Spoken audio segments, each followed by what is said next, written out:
Welcome to the Fairest Love podcast. Here we explore spiritual insights and practical strategies to help you cultivate a family life rooted in beautiful, self-giving love. Join us as we invite experts to share uplifting perspectives and actionable advice for navigating the joys and challenges of modern family dynamics.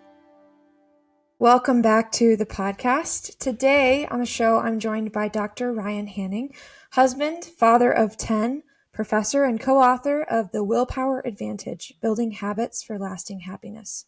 Dr. Hanning is a nationally recognized speaker and educator in virtue formation, leadership, and the intersection of faith and family life. And today we'll be talking about one of the most foundational virtues of families, fortitude, and how we can practically grow in this strength through our daily routines, relationships, and moments of challenge. Dr. Hanning, welcome to the show, and we're so glad to have you. Yeah, it's great to be here. Thanks for having me. So we'd love to just kind of start to get to know you a little bit. Tell us a little bit about how you kind of came to, how you started, how, you have 10 kids, this is amazing. And how you kind of came to see that there was a need for this book, The Willpower Advantage. Yeah, so I always say when I give a talk to a group that I never give a talk that I myself don't need to hear, right? I'm still figuring this out. I'm still learning. Fatherhood is an incredible place to grow in virtue. Being a husband is an incredible place to grow in God's plan for your life. And so really the book came out of a conversation that myself and the co-author, Tom Peterson from Catholics Come Home, we've been dear friends for the last 20 years, speaking to groups, and then myself as a professor and teaching specifically classical philosophy, and then also theology as well. And recognizing that there is a real practical need to kind of rediscover the wisdom of the church in regards to virtue. Mm-hmm. And so it really started as a conversation as two husbands and fathers were trying to challenge each other to grow in holiness. And so Tom always tells a story, he's in Atlanta traffic, trying not to cuss and saying, Lord, I need to grow in the virtue of temperance. And, and here I am, struggling with trying to manage a farm and a professor and all that stuff, getting way too busy with things that distract me from my primary vocation, recognizing that I need to grow in the virtue of self-control and also of fortitude. And so out of that conversation, really came our own rediscovery of the virtues, and not in an abstract kind of intellectual way, but in a real, brass tacks on the ground. What does it mean to actually grow in virtue? And the reality is that in the life of the church, even all the way, during the time of Christ, his life, his not only did he model virtue, but really he was instructing the disciples and the apostles on how to be fully alive, how to be the humans and the people that God made them to be. So I think for us, it was so exciting because part of our own personal rediscovery was a desire, to share the good news about what virtue means in the life of, conforming our lives to Christ. That's great. Excellent. And you're a professor. Where do you teach? Yeah, so I've had the opportunity to teach. I'm sort of an itinerant professor now. I spent 5 years directing the program for University of Mary at Arizona State University, and then I also have taught for a number of different colleges, both secular large, secular small, and Catholic as well. So I still continue to teach for University of Mary, and I also teach for the Institute of Catholic Theology, and I also teach over at Austin P. So it's a beautiful thing to be able just to go where I'm called. And I also teach as a convent here at Aquinas College. So I get I have the apostolic novices this summer for the gospel. So I'm really excited about that. So that's excellent. So I've been a professor for 25 years, both large and small schools. And I can tell you, this has been one of the common themes. As I teach theology, right, properly understood how we understand who God is, the question comes up then, what does this mean for my life? How am I meant to deal with the vices that rob me of peace and joy? How am I to deal with the challenges of sin? And of course, all of that is tied up not only to the order of grace, but also our participation in God's plan to become the men and women God called us to be. So this has been, something I've had the opportunity to teach kind of formally for 25 years, and then, understand in my own life as well, and deepen my own understanding of God's mission for me. Right. Excellent. Very robust resume. I love it. It's great. So let's just start with we're focusing this month on fortitude. And how would you define fortitude, and why do you think it's such a critical virtue for family life? Yeah, so I am fascinated with history. And so I love going back and saying, like, how is fortitude understood, Oh, back then? And yeah. I love etymology too, like look at the actual words and try to understand Mhm. what's going on. And if we go back to the ancient Greek world, classical philosophy, fortitude was one of the most attractive of the virtues. This was the virtue of men and women who were able to strive to accomplish great things, and were those who are courageous in the face of great challenges. And if you look at like Aristotle, he understood that courage really meant two components, right, of the human heart. It meant to have audacity, to be able to initiate action, to be able to jump into the fray, so to speak, but then also to persevere. And Alex Havard, who I know you have on the show as well, who's a dear friend and who's done a great job really of walking through the virtues in regards to leadership and what it means to lead. Right? There's leadership is not about technique; it's about character, and so you need to have virtue in order to lead. But fortitude is that specific virtue is really about audacity, being able to initiate, and then also being able to persevere. And the unique thing is, and Aquinas saw this in his own study when he re-encountered Aristotle in the 1200s, 12 and 1300s, that some people are really good at initiating things, but they're not very good at persevering.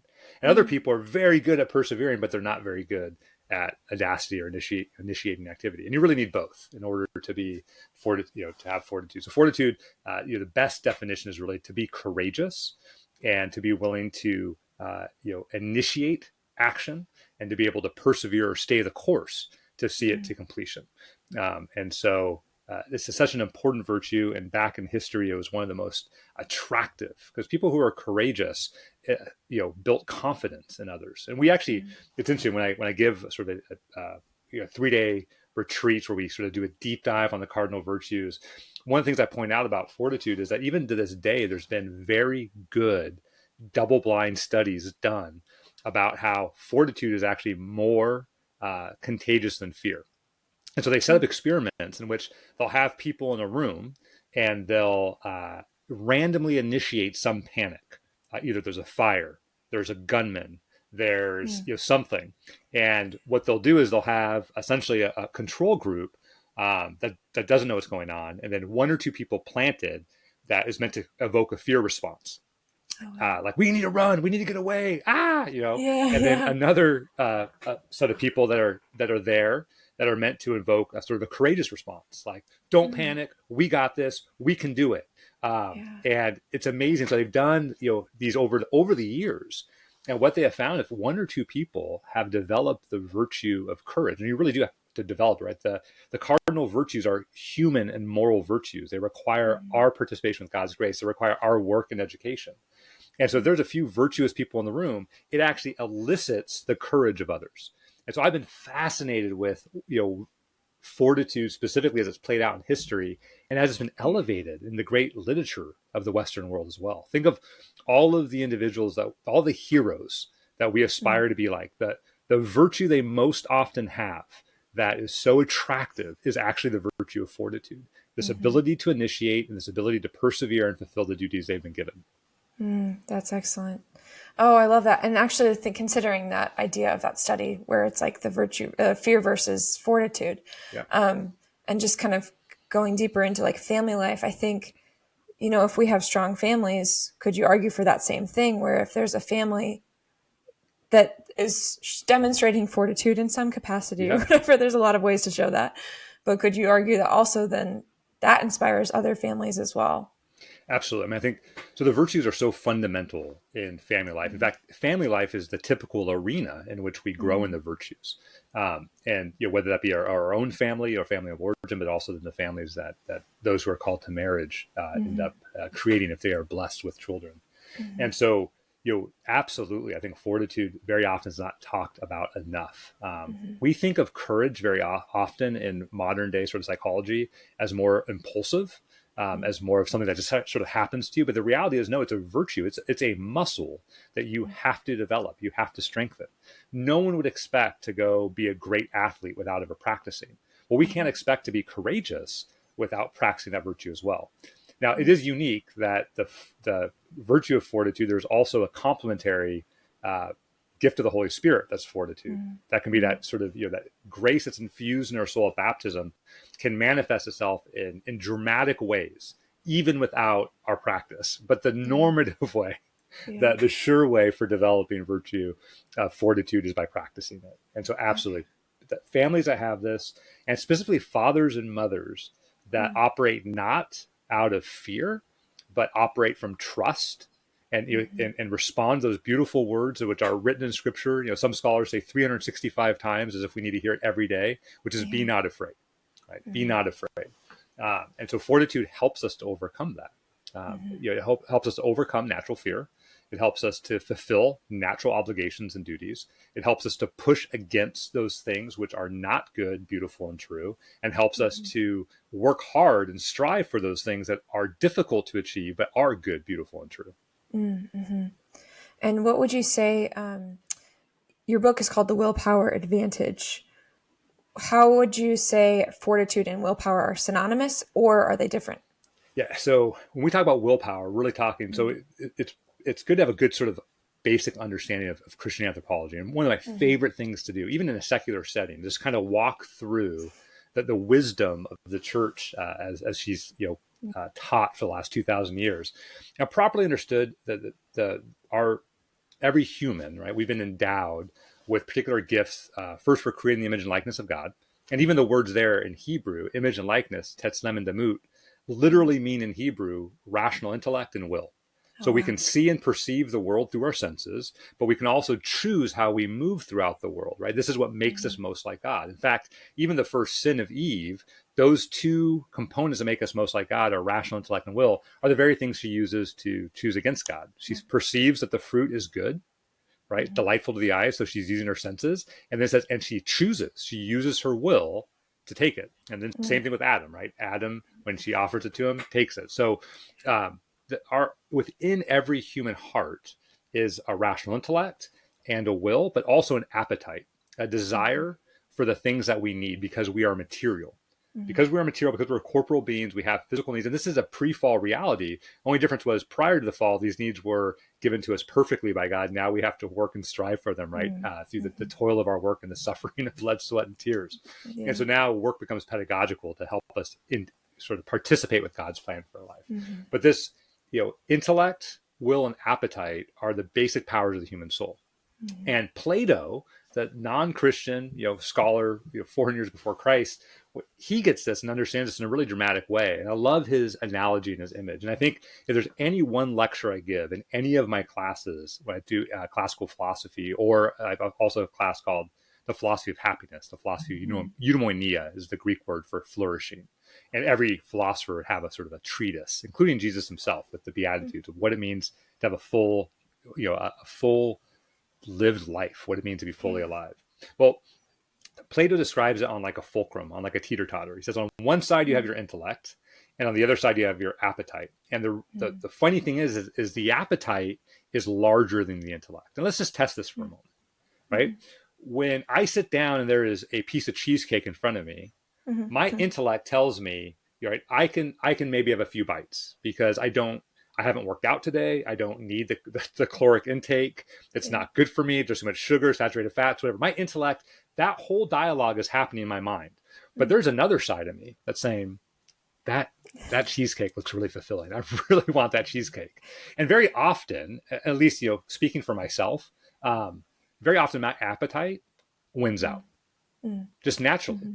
And this is just the way that we've been made. But there's something else there. There's the will, our ability to choose. And Plato says, think of if the appetite is the bigger kid on the teeter-totter, right, than the intellect. The will either gets aligned with the appetite or with the intellect. And here's what he says, very interesting. He says, when the will is aligned with the appetite, when what you choose is always aligned with your appetite, with your desires, it suppresses the intellect. And in his words, he says, you become vicious. That word means vice-filled, right? You become animalistic. You become non-human. You no longer, those dual properties that make us most like God, rational intellect and will, our intellect's now suppressed. He says, but the interesting thing is, on the flip side, when our will is aligned with our intellect, it doesn't suppress the appetite. It doesn't kill the appetite. It doesn't destroy it. No, it liberates the appetite so that our desires are purified for those things that are actually good, beautiful, and true for us. And this image then is just, I think, really telling about the complexity of the human heart. Right? And so the virtues then come to perfect those. So the supernatural virtues of faith, hope, and love supernaturally perfect our intellect, our will, and our appetite. So faith supernaturally perfects our intellect. Because what's our intellect? The pursuit of truth, right? Hope comes to supernaturally perfect our will. Because our will, every choice we make is a will towards something that we believe will fulfill us. Right? And then love comes to perfect our appetites. And so the supernatural virtues, theological virtues, supernaturally perfect these components of the human soul. But the cardinal virtues, the moral virtues, naturally perfect them. So what naturally perfects our intellect? The practice of prudence. What naturally perfects our will? The practice of justice. What naturally perfects our appetite? Here's where I love Thomas. Thomas dives deep here. St. Thomas Aquinas really gets in to the details and minutia. But the appetite has two components. Our appetite has what's called a concupiscible appetite, those things that desire some objective good right in front of us, or are averse to something that's objectively bad. And then we have an irascible appetite, so that appetite that strives for difficult things, right? Either good things or runs away from great difficulty. And so the virtues then, the cardinal virtues, the moral virtues of temperance and fortitude are meant to help really develop our appetite so we can desire those things that are good, beautiful, and true. So temperance comes to perfect our concupiscible appetites so that we desire those things that are right in front of us that are good for us. And then fortitude or courage naturally perfects our irascible appetite. Those things that are difficult to start, difficult to dive into, or difficult to persevere. And specifically in family life, then that component, the desires that we have for the future, the desires we have to persevere, the desires we have to achieve something great for ourselves and for our children and for our husbands and our wives, this requires the virtue of fortitude. This requires courage. And so this image, I think, is so telling and so a beautiful illustration sort of a Christian anthropology, right? God provides us with these gifts infused in our heart at baptism to supernaturally perfect these components of our soul. But we also have our work to do, which is the development of these virtues in our life to practice prudence, practice temperance, practice justice. And then, yes, of course, like we're talking about today, practice fortitude. And so in our book, we kind of go through some practical ways to do this. So I think a lot of times we overcomplicate the development of virtues. Well, and I love how you kind of broke that down. I love how thank you so much for kind of sharing like that explanation of the appetites. Because as you're just talking about, I'm like, oh, I think of children just because they're so easy to think of in the sense of like appetites and like the willpower and all those things and how we have to teach them how to like children just innately, like we have to help them basically become virtuous. And so, thinking about those different aspects of our appetites, that's very helpful, I think, for parents to, if you understand. I know it sounds so philosophical and so deep, but it's also so helpful to say, okay, kids just don't have that naturally. Like we have to help them. We have to train them up. I mean, this is, you know, and we have to train ourselves too. It's just like any other muscle. This is the reality of it, right? These powers of our soul are very similar to the powers of our body. We have to train them up. I cannot sit here and say, I'm going to be the best concert violinist ever, having never picked up a violin, right? That would just be insanity, right? So same thing with temperance. If I'm struggling with something, I need to practice that virtue, right? It becomes a habitual disposition towards the good, which just means a constant choosing towards the good. Same thing with fortitude. The only way to become courageous is to practice courage, and you practice in the little things and in the daily choices we make.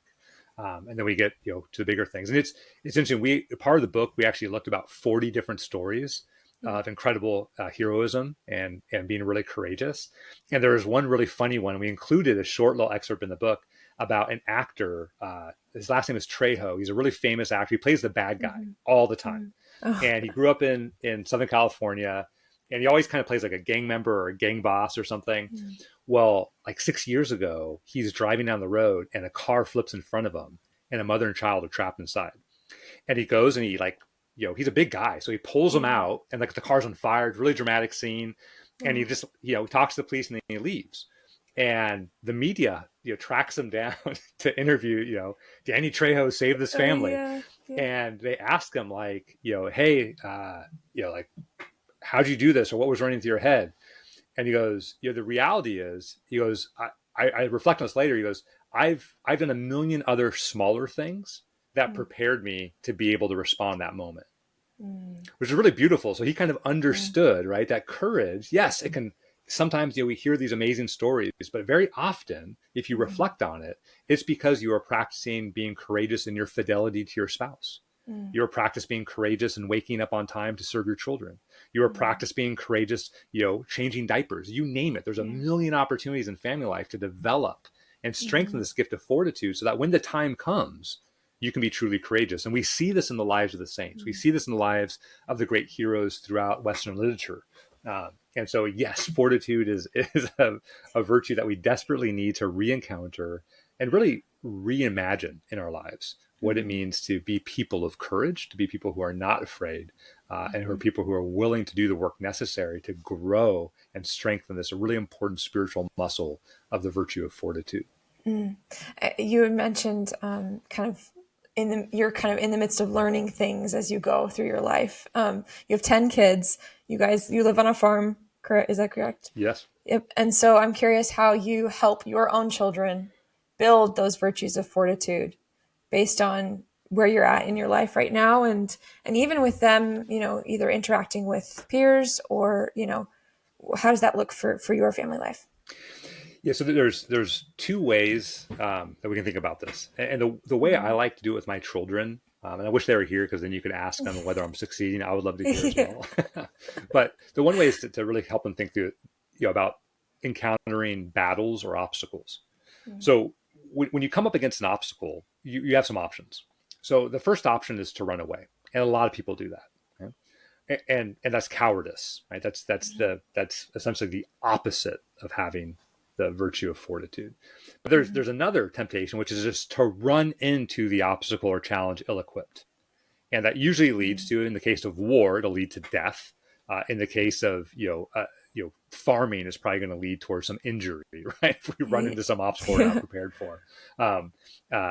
Or there's another option, which is to ignore it. A lot of people do that. I'm not going to run away. I'm not going to engage. I'm just going to kind of, ignore the problem and just let it sit underneath the surface. Or you can prepare yourself to engage. And so really fortitude is really important here because it means making a really a decision in those moments of obstacle, uncertainty, difficulty that, yes, I am going to engage. I'm not going to run away. I'm not going to ignore it. And nor am I just going to run into it ill prepared.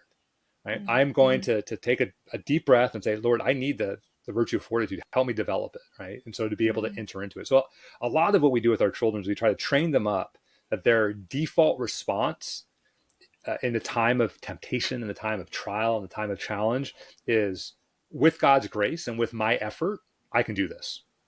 Right. So just this natural default towards fortitude, which means encouraging people. Right? So with our kids, a lot of it's building them up, preparing them, and encouraging them. And then recognizing that, a lot of times we can't do it on our own. A lot of times we need help. And so just helping them really understand then that fortitude, first and foremost is a willingness to engage, a willingness to suffer, a willingness to persevere till the very end. And so trying to orient them. So, that'd be one way. Second way would be more like task-based, right? Ensuring that when they do something, did you do it to the best of your ability and did you finish it? This is so important for building grit. So often in my own life, it would be way easier for me just to do it. My son knocks on my door, says, "Hey, Dad, I want to." We make gifts for each other. It sounds cute, but it's also because we're really cheap. So 10 kids, we're going to make gifts for each other. And so the kids make gifts for each other. And it's a lot easier for me if my son comes in. Give you an example this Christmas, as I want to make a jewelry box for his sister. It would be a lot easier for me just to do it, right? Or to have him watch me do it. But I have to stop and say, wait a minute, this is an opportunity for him to grow in fortitude. It's an opportunity for him to walk through, to initiate action, to actually, have the grit and determination and perseverance to fulfill it towards the end, and then have the satisfaction that comes from doing that.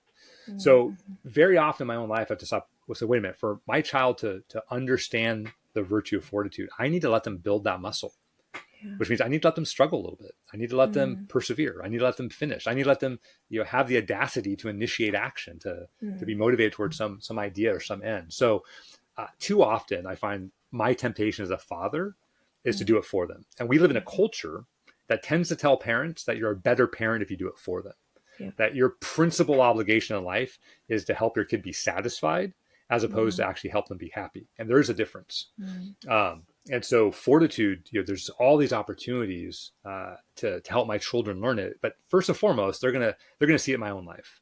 And for me, in the book, we walk through this, we kind of triage and we build upon the work of Alex Savard.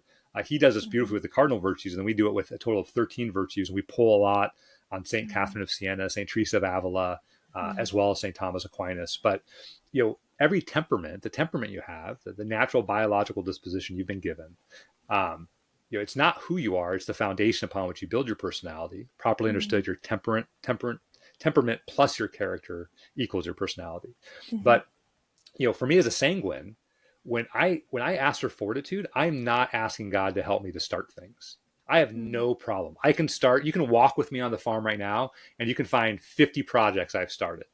But God help me if I can finish one of them, because what I need perseverance, right? I need the willingness to stay the course, the willingness to get it done. So I need to be self-reflective and say, how do I need to grow in virtue of fortitude, so that I can be a witness of it to my children, right? And this is even something just I'm working on right now personally. Is that part of fortitude is bearing it well.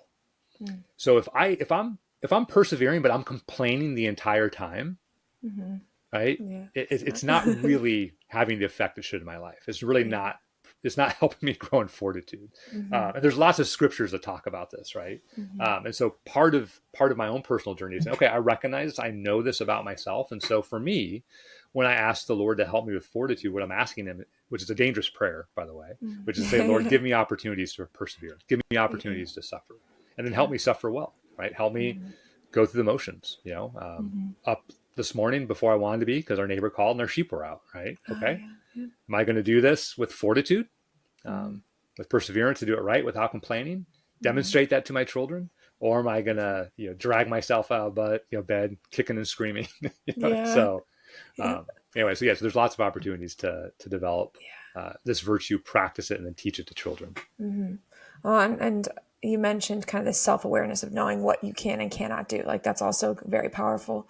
How do you help your children recognize that? Because you did mention, when they come to you with a project or with an idea or something, it's easy to just do it. I think you're right. And that culture falls into that a lot. But how can you help teach your children to know their limits, but then also to not limit them even more, I guess. I don't know if that makes sense.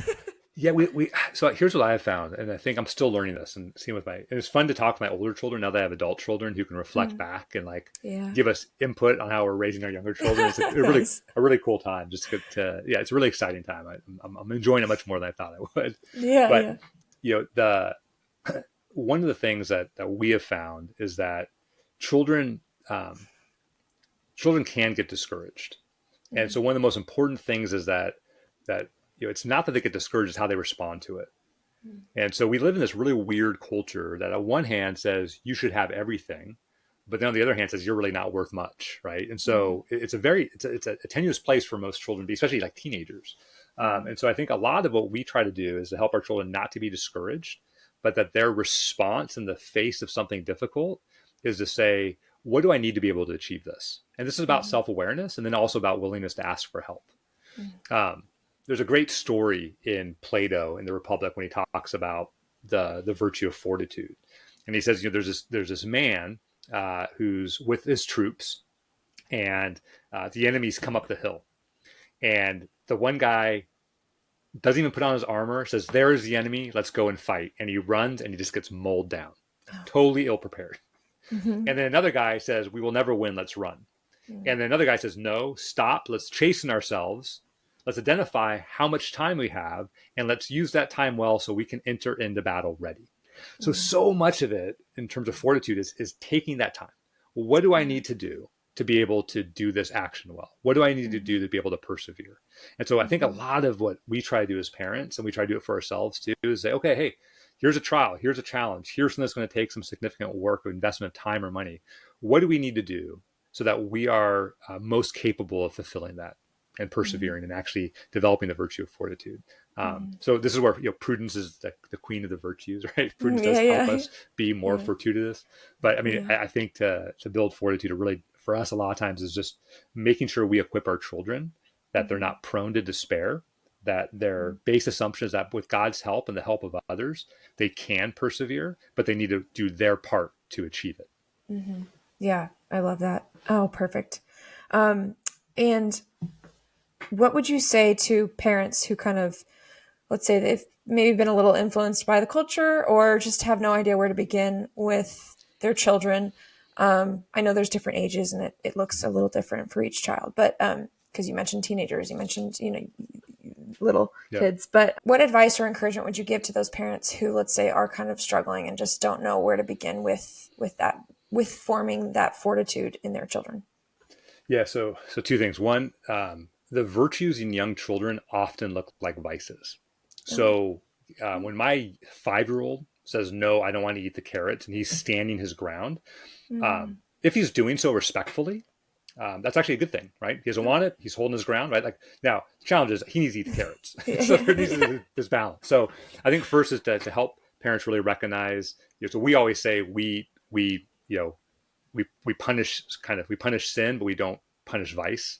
We train it. We kind of train away vice. So if there's something they're doing that's just vice, the opposite of virtue, we try to help them grow in that virtue. But now if they're sinful, we're like, hey, we're going to nip that in the butt. We're going to take care of it. We're going to redirect it. We're going to address it, in the best way we can, depending on the age. But really, when it comes, most of the activity of children very often is just they don't know. We have to train them up in the virtues. And so for parents, don't get discouraged. Every failure of your child, every mess up is an opportunity for them to learn. This is what being a child is. And we need just to take the time to do that. I know it's hard. It's not easy. I tell the story about how about 3 months ago, I showed up to mass and we were there 5 minutes early, which with 10 kids is like a miracle. Usually we're driving 2 separate cars because some of our kids are serving or I'm helping out and then the other kids are running in. So not only were we 5 minutes early, all the kids' hair was done. Amazing. All the kids had shoes on. Amazing. And I was really sitting there before mass, really proud of myself and looking at all our beautiful children. And right when the procession started, my son tugged on my jacket and said, Dad, I'm not wearing any underwear. Right. So my 5-year-old had gone to church commando style. So, we never bat 100%. Like there's always something. So, don't get discouraged. Parents, you're the primary educator. Don't get discouraged. So 2 things. One, have the willingness to train up your children in virtue and really try to help them grow. And then secondly, you yourself do the work necessary to try to be as virtuous as you can. This is not about being perfect or hiding your wounds or your brokenness or hiding your inabilities, but recognizing them and then by God's grace participating in his plan to grow in these strengths, right? When we pray for these virtues and we ask God to help us with any of these virtues or even the minor ones like patience, he will give us the opportunities to practice them. So there's no sure way to grow in sanctity than by living in the family. It's part of God's plan. So don't get discouraged. Use these opportunities to teach your children virtue and especially teach them fortitude, this ability to initiate and ability to persevere, because it becomes so important in directing the appetites, our desires for what's truly good and beautiful for us. That's excellent. Wow. Thank you so much. Can you share with us where our audience can find this excellent book, The Willpower Advantage, and any other things that you're working on? Sure. You're welcome to go to my website at ryanhanning.com. You can also find the Willpower Advantage on Ignatius Press, major Catholic bookstores, and even a few airports. I was been traveling lately. That's fun. But yeah, through Ignatius Press, and would love to have you read the book for sure. But definitely go on to ryanhanning.com. Lots of resources there, and you can even see some little bits and pieces of our family life here on the farm, how we try to grow in virtue every day through our joys and our failures. Yes, no, the blog is excellent. I love it. So, Dr. Ryan, thank you so much for being on the show and sharing with us this honestly very eye-opening and just helpful, I think, breaking it down for the virtue of fortitude so that we can actually implement it within our own family. So thank you so much for being on the show. All right, my pleasure. God bless. Thanks for listening to this episode of the Fairest Love podcast. In 2025, we are continuing to share the beautiful devotion to Mary, Mother of Fairest Love, while providing practical tools and advice for parents, couples, and families. You can help us with this mission by sharing this episode with a friend, subscribing to the podcast, or leaving a review. To learn more, visit us at fairestlovefamilyproject.org.